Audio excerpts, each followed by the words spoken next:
Hello everybody and welcome to some very interesting Ninjago news. Today we're going to be talking about some recent footage from the upcoming Season 8 of the Ninjago Masters of Spinjitzu TV show that was just shown to the public at San Diego Comic-Con. Fan and Patreon pledger, Jed Indy, for providing us with this footage and the contents of this clip.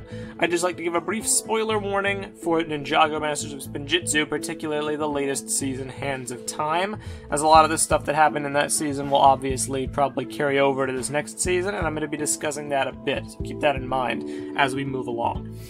Without further ado, let's get into what was shown. So, the season is going to be called Sons of Garmadon.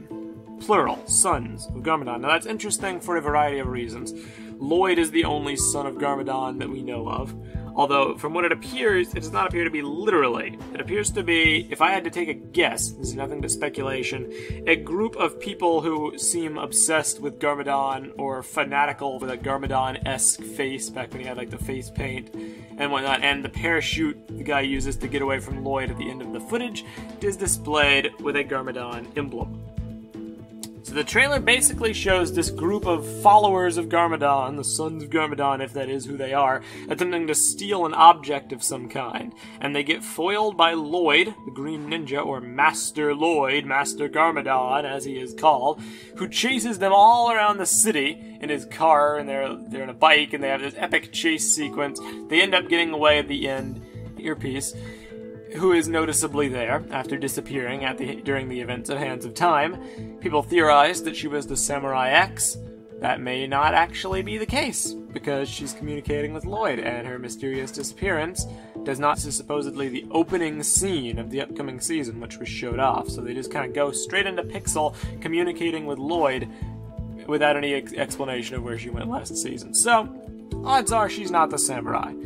Other interesting things, perhaps the most notable, is that Lloyd looks different. They've completely redesigned the character of Lloyd to very closely resemble him. The hair looks the same. The design in general looks very close to the Lego Ninjago movie, except with less black in the actual ninja costume, which does reflect the TV show, how they tend to have the brighter colors. And the reason given for this was to avoid confusion, to more closely associate the Ninjago that's surely going to become more popular with general audiences, and the Ninjago that does have a TV show on Cartoon Network. Which does make sense. When we speculated that they were going to do a time skip of some kind, and it looks like they have done so, I didn't really expect a huge redesign of the eyes, but I do not exactly blame them for doing so. It makes perfect sense to me, and it does look cool, so I can't really complain. The showrunners also mentioned that LEGO came to the team and they wanted Season 8 to re-establish Ninjago and take it to the next level, as in it's growing up with the fans, and they wanted to make sure that Lloyd is growing up a bit and evolving, which is why they replaced the voice actor as well. He does sound different too. Some other miscellaneous details with this reveal, not shown in the footage itself, but rather communicated through the panel, is that we will learn about Sensei Wu's element in the new season. We will learn what happened to Wu, at least in some capacity. Some questions about Wu's location will be revealed, as well as how and why Zane has his powers. Now, during the footage, they also mention that the rest of the ninja are currently active, but they're doing their own separate missions all across Ninjago. So at the end of the footage, Lloyd is like, well, we gotta get the team back together. But it's not like, you know, rebooted or Tournament of Elements where the team isn't active doing stuff. They are, they're just not in a nearby proximity. They've fallen out with everything and they have to go recruit them back.